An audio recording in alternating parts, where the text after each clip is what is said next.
درنو لیدونکو بیا هم ستړي مشئ. د رئیس صاحب درې مهمې پوښتنې: د قانون خلاف فرمان صادرولی شي حکومت یا په ټوله کې ولسمشر؟ که دغه قانون دغه فرمان غیر قانوني و نو ولسي جرګې ولې پې بحث وکړه، ولې د تایید او یا هم د رای کارتونه پې ورپورته کړه؟ او درېیمه مسله دا چې که د کمشنرانو د لرې کېدو مسله هدف اصلاحات وي، بیا دغو کمشنرانو خو یا گویا په نه ښه مدیریت او یا هم په قصدي و عمدي و یا غیر قصدي و یا غیر عمدي چا لپاره څه درغلي وکړه، ټول ملت پې پوهېږي. نو هم چا چې درغلي کړي او هم چا لپاره چې کړي د قانون په وړاندې یو مسؤلیت لري. څنګه مسله ده؟ بلې لومړی دا چې ځدران صاحب زموږ احترام هم ومنه، د فرامینو صدور د ولسمشر واک دی. په تقنیني برخه کښې به د ولسمشر فرمان په هغه وخت کې چې ولسي جرګه یا ملي شورا د تعطیل په حالت کې وي، د خلکو اړتیا، د وخت اړتیا، بله چاره نسته. یعنی که دا فرمان صادر نسی نو اجراعات معطلیږي، ستونزې پیدا کیږي. ولسمشر دا کار کولی شي. کله چې دغه وي ولسي جرګه و ملي شورا فعال وي، هم دی کولی شي چې فرامین صادر کړي. دا چې دا فرمان قانوني دی که غیر قانوني دی، تاسې په خبر یاست چې د قانون پر تطبیق د څار کمیسیون وجود لري، لویه ستره محکمه موجوده ده چې هلته د 121 مادې د حکم پر اساس ستره محکمه د دې واک لري چې د قانون اساسي تفسیر او د نورو قوانینو تطابق د اساسي قانون سره د دوی واک دی. دې ته که ولسمشر د فرمان په صدور کښې غلطیږي نو دا ارګانونه موجود دي، ډېر عاجل به د ولسمشر پام ورته راګرځوي. که ولسمشر پر هغه باندې پافشاري کوي چې دا کار دی وي او د نورو ارګانو په واک نه وي، دا خو قانوني خطا ده د اساسي قانون څخه. البته راغلو ودې ته چې دغه د ټولټاکنو د کمیسیون غړي، زه ستاسې سره هم عقیده یم چې نه څوک حق لري چې ووایي چې دوی غلطي کړې ده. دا حتی که زه هم ووایم چې د کمیسیون غړو په اصطلاح سره د غلي کړي، جال یې کړی دی، اسناد یې جوړ کړي، دا یې کړي، هغه یې کړي، نو زه هم د پوښتنې وړ یم. ځکه د پوښتنې وړ یم چې دا زما خبره مسؤلانه نه ده. خاصتا چې په رسانو کې هم وایم،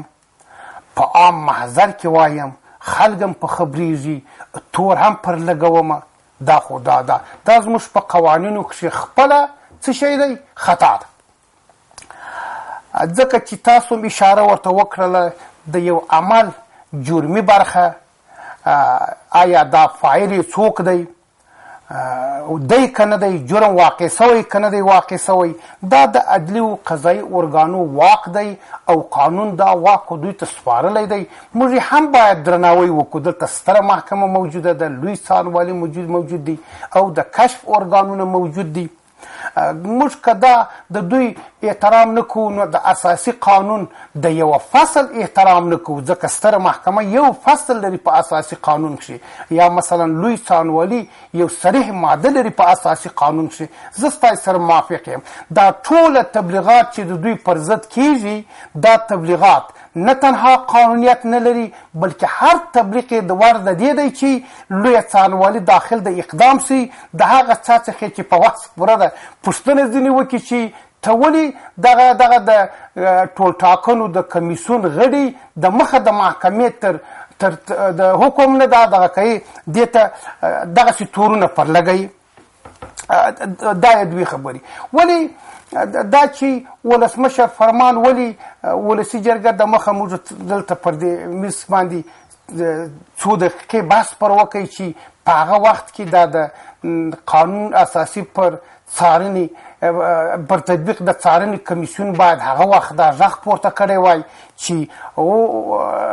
ښاغلي ولسمشره دا فرمان درست نه دی او ملي شورا د دې واک نه لري د اساسي قانون ماده دغسې حکم کوي نو دا کار پر هغه وخت باندې ونسو صرف رسانو خپل مسؤلیت پر ځای کوي نه چا واورېدل او له بده مرغه بیا هم عرض کوم زدران صاحب تاسو ته ټوله ولس ته چې اساسي قانون له بده مرغه داسې تر پښو لاندې سوی احکامي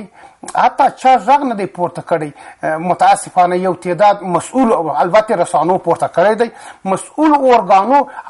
دا چې نشي کولی غږ خو به پورته کړی وای نو زه ستاسو سره امقیده یم یوه بله اړیکه هم لرو مهرباني ګرانه ستړي مه شئ السلام علیکم وعلیکم السلام تاسو څارنوال صاحب ته سلامونه کوم بیا هم وعلیکم السلام تاسو د ستړي مه شئ محترمه څارنوال صاحب زما دا سوال ده چې دغه شورا وکیلان چې دي دا خو وخت یې پوره سوی ده نو چې وخت یې پوره ده نو دا حکومت ولې اعلان نه کوي چې دا منحل نه کوي یا چې منحل کوي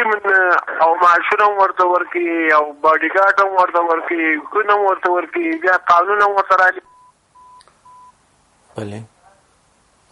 ښه فکر کوم چې اړیکه پرې شوه مننه کوم بیا موږ پوښتنه مو واخیستله دادرا صاحب مهرباني وخت پوره ده حکومت هم وخت ورته تمدید کړی ده بیا هم دا نارې وهي چې وروستي کال کې صلاحیت نه لري یو ډول تاسو فکر نه کوئ چې بالاخره چل جوړ دی ملت ته پارلمان هم پر دې پوهیږي چې زموږ وخت قانوني ده حکومت هم پر دې پوهیږي چې ستا وخت قانوني ده او ما درته وخت درکړی دی او پر دې باندې هم پوهیږي چې د ټاکنو اړوند قوانین باید په وروستي کال کې ولسي جرګې ته لاړ نه شي د څار کمیسیون هم پر دې پوهیږي چې ولسمشر ته هم غلطي کړې ولسي جرګې ته هم غلطي کوي نو ټول چل جوړ دی ملت ته بله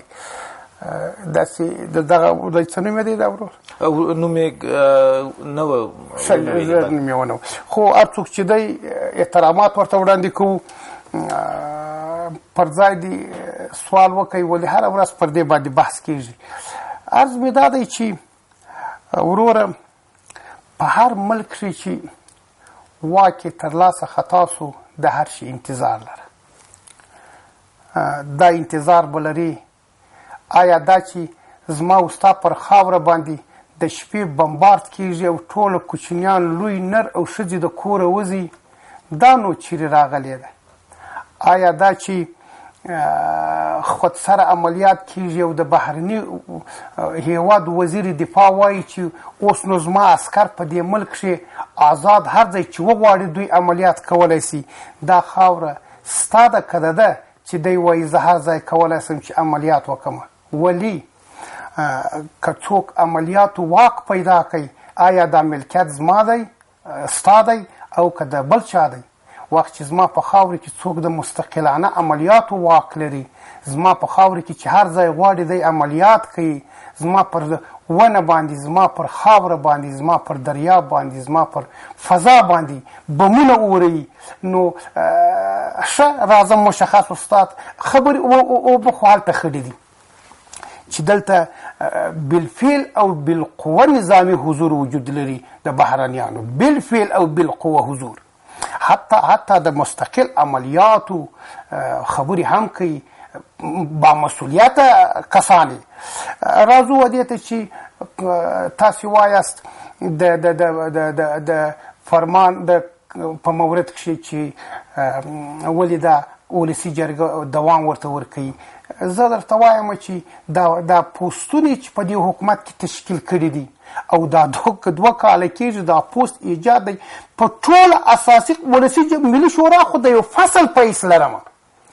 ملي شورا په اساسي قانون کې د یو فصل په حیث ده په دې کې هېڅ شک نشته چې زه ستاسې په عقیده یم چې د دوی وخت پوره دی اما اساسي قانون ځای ورته ورکړی دی دوی په افغانستان کې یو موجود دی یو تشکیلاتي په تشکیلاتو کې راغلي اساسي تشکیلات د افغانستان اما داسې جوړښت لري چې په ټول اساسي قانون کې درک نشته په هیڅ فرعي قانون کې درک نشته دا د کومو سو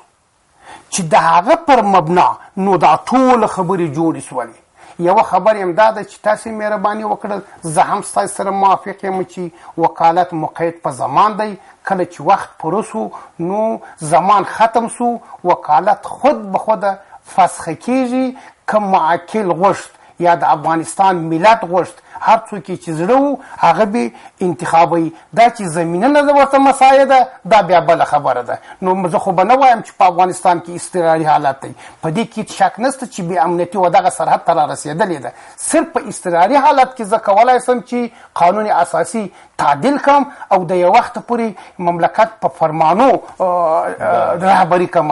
اما اوس خو هغه حالت نه دی نو بنان وخت پوره دی د دوی قانوني حق نه لري ولې د دې دا 2 کاله کې چې په افغانستان کې دا حکومت تر سوال لاندې دی نه زما تر سوال لاندې د اساسي قانون تر سوال لاندې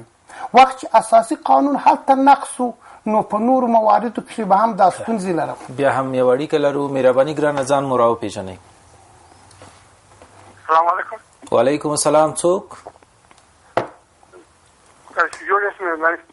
خیر مناسب شه. نوم مو څه ده ګرانه له کوم ځای څخه موږ سره په اړیکه کې یاست؟ زما نوم امین الله ده د غزني ولایت څخه. امین الله ورور ستړي مه شئ مهرباني.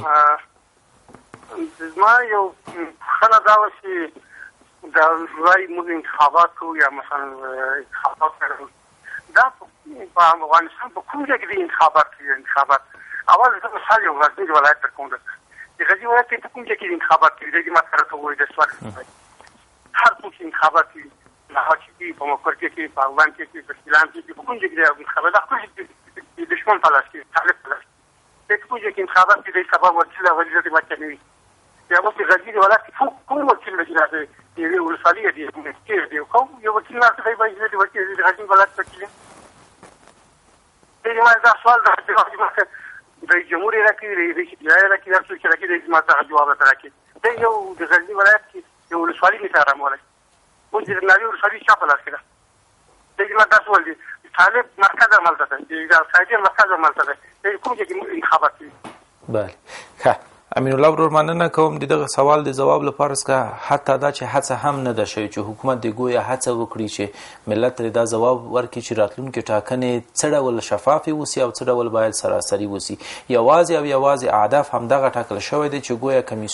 په کمیسیون کې د کمیشنران لري شي ان دا چې خپله کمیشنرانو دا ویلي دي په مرکو کې په مصاحبو کې چې مونږ ته هره ورځ راځي او وایي چې کوم ځای غواړئ چې په بدیل کې درکړو تاسو استعفا ورکړئ پر دې معنا چې یوازې هدف د اصلاحاتو د کمیشنرانو لرې کېدل دي نه د شفافو سراسري ټاکنو ترسره کېدل. بیا به هم د ادرس صاحب خپل نظر ورکړي. د ادرس صاحب ښه مثال د ورور په غزني کې ویل د غزني په کومې ولسوالۍ کې ګویا ټاکنې وګورئ دا خو دې شوی دا اوس رساني د دولتي رساني یا د دولت پلوي رساني یا خپل دولت وایي چې په هلمند په 11 کیلومتري یا 12 کیلومتري کې جنگ دی د لشکرګاه او هلمند د افغانستان د لویترینو ولایاتو څخه ساحه لري. آیا د هلمند خلک حق نه لري چې په انتخاباتو کې ونډه واخلي؟ هغه به محروم کو، د غزني خلک به محروم کو، د ننګرهار خلک به محروم کو. ټوله د افغانستان ملت ته د مخه جبران صاحب هم وویله چې فقط دوکه او هر څوک چې هلته ناست دی کوشش کوي چې څنګه ځان ته نور قدرت هم په لاس راومه. زما انډیوالانو طرفداران به په امن سایې کې وي، نور خلک به په امن سایې کې نه وي. څنګه کولی شم چې تذکرې واخلم؟ تذکره چیرې اخلي؟ ما ته ووایه په هلمند کې دې څوک پرېږدي؟ انتخابات چیرې کوي؟ په هلمند کې دې څوک پرېږدي؟ خو ته نسې ورسره. نو دا ټوله چې سره یو ځای کړو خبره دا ده چې د یو څو وختو دپاره غواړم چې نور خو پروګرامونه نه لرم. په 15-14 کالو کې یوازې د سلما بند چې د واقعا موږ په هره ورځ چې مو په یادېږي وایي موږ یو شی لرو. په هرات کې د سلما بند جوړ شوی، هغه هم هندوانو جوړ د هندوانو په پیسو سره. په دا 15 کالو کې جهاني ټولنې زموږ په خاوره کې یو بند جوړ نه کوي لکه د سلما بند اتا کوچنی تاره. نو دا ټول ستونزې ما د مخه درته عرض وکړئ امین الله وروره چې ستونزې په بل ځای کې دي. موږ ټوله د یو مجبوریت په حالت کې یو، ولې تبریه نه یو. کله چې وایي مجبور حالت نو دا خو د تبریه حالت نه دی، په ګناه کې کاملا دولت ورسره شریک دی. خو خبره دا ده چې هیڅ امکان یې نسته که غواړو چې د افغانستان 80% نفوذ محروم کو د انتخاباتو څخه. اما پاته سوه دا موضوع خو جبران صاحب داسې ښه اشاره ورته وکړل چې هیڅ شی د دوی په توان کې پوره نه ده. خو یو شي ته لار جوړوي، هغه دا دی چې دا د کمیسیون غړي خپل انډیوالان وګماري او هغه نه لرې کړي. بس یوه ډېره مهمه مسله چې پرون د ولسي جرګې استازو وویلې، ښاغلي لالي وویلې په مرکه کې له کابل نیوز سره، چې ګویا تر څو چې د دغه فرمان سرنوشت نه وي معلوم، ولسي جرګه په اړه پرېکړه ونه کړي، هغه هم په 200 باندې کله چې ګډ کمیسیون دا مسله ونه شوه کولی چې حل یې کړي، نو د ولسي جرګې 200 کمیسیونونو ته د قانون پر بنسټ باندې راجع کېږي. تر څو چې د دغه فرمان راتلونکی نه وي معلوم د ولسي جرګې له ادرس نه، حکومت نشي کولی چې یا کوم بل فرمان صدر کړي او یا هم دغه مسله د څار کمیسیون ته ور راجع کړي. خو که دوی زور غواړي نو بیا لازمه نه ده چې د څار کمیسیون ته دا مسله راجع کړي. ودې وایي چې کمشنران تاسو سره له نن نه یاستئ، نور کمشنران راولئ په ځای کې. دا خبره دقیقه ده. نه اوس کولی سي، نه هغه فرمان چې د ملي شورا د خوا رد سو دوی بیا کولی سي چې پر هغه باندې بحث وکړي، ځکه ملي شورا